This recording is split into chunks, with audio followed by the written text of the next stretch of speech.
மக்களவை தேர்தல் நெருங்கி வரும் நேரத்தில் 2024ஆம் ஆண்டுக்கான இடைக்கால பட்ஜெட்டை மத்திய நிதி அமைச்சர் நிர்மலா சீதாராமன் இன்று தாக்கல் செய்தார். Honorable Prime Minister Shri Narendra Modi assumed office in 2014. புதிய நாடாளுமன்றத்தில் தாக்கல் செய்யப்பட்ட பட்ஜெட்டில் மக்கள் ஆவலுடன் எதிர்பார்த்த அறிவிப்புகள் எதுவும் அறிவிக்கப்படவில்லை. ஆனால் எதிர்பார்க்காத சில அறிவிப்புகள் சற்று கவனம் பெற்றுள்ளது. சுமார் 1 மணி நேரம் வாசிக்கப்பட்ட இந்த பட்ஜெட் உரையில் கடந்த 10 ஆண்டுகளில் பாஜக அரசு கொண்டு வந்த திட்டங்கள் மற்றும் அதன் வளர்ச்சி குறித்த அறிவிப்புகள் தான் பெரும்பாலும் இருந்தது. முதலில் மக்கள் எதிர்பார்த்த பட்ஜெட் அறிவிப்புகள் என்ன என்பது குறித்து பார்ப்போம். வருமான வரி செலுத்துவோருக்கு சலுகைகள், அத்தியாவசிய பொருட்களின் வரி குறைப்பு, பெண்களுக்கான சிறப்பு திட்டங்கள், புதிய வேலை வாய்ப்புகள் மற்றும் நாட்டின் உட்கட்டமைப்பு, கல்வித்துறை, ராணுவ பாதுகாப்பு, தங்கம் இறக்குமதிக்கான வரி குறைப்பு, மின்சார வாகனங்களுக்கான வரி மற்றும் மானியம் உள்ளிட்ட பல்வேறு எதிர்பார்ப்புகள் மக்கள் மத்தியில் இருந்தது.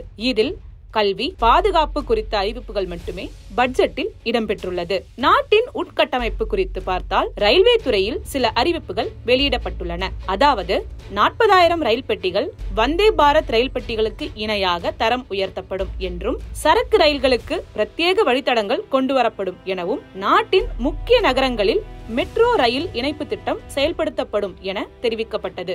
அதனையடுத்து பெண்களுக்கான திட்டத்தில் 9 வயது முதல் 14 வயதுக்கு உட்பட்ட பெண் குழந்தைகளுக்கு கர்ப்பப்பை புற்றுநோயை தடுப்பதற்கான தடுப்பூசி போடப்படும் என்ற ஒரே அறிவிப்பு மட்டும் வந்துள்ளது. மின்சார வாகனம் குறித்து பார்த்தால் நாடு முழுவதும் மின்சார வாகனங்கள் சார்ஜ் செய்யும் சார்ஜிங் மையங்கள் அமைக்கப்படும் என்ற அறிவிப்பு மட்டுமே வந்துள்ளது. இது தவிர வருமான வரி, பொருட்கள் மீதான வரி, புதிய வேலை வாய்ப்பு, தங்கத்தின் மீதான வரி என எந்த அறிவிப்பும் வரவில்லை. ஆனால் எதிர்பார்க்காத அறிவிப்பும் இந்த பட்ஜெட்டில் உள்ளது.